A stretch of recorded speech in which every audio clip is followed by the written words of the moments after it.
अस्सलाम वालेकुम नाज़रीन, सोशल ट्यूटर में आपको खुशामदीद कहते हैं। वज़ीर आज़म इमरान खान का पम्स अस्पताल का अचानक दौरा। वज़ीर आज़म इमरान खान ने बेहतर इंतजामात और सर्विस की फरहमी पर अस्पताल इंतजामिया की कारकर्दगी को सराहा।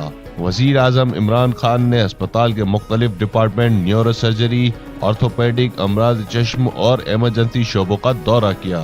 वज़ीर आज़म इमरान खान ने मरीजों की अयादत की और उनसे पूछगछ की।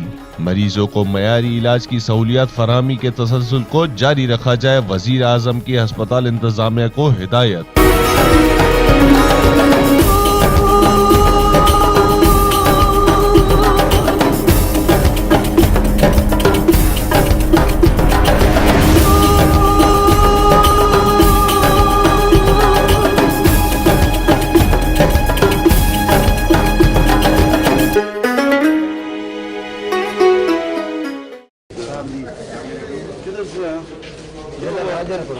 क्या हुआ? चोट लगी है। अच्छा जी जी।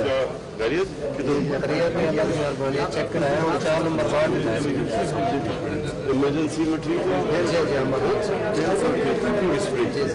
सिंगल टैबलेट इमरजेंसी लिखा हुआ मजदूरी कर रहे थे। जी मजदूरी कर रहे हैं आजम को सेम नहीं, लेकिन इधर चोट लगी है।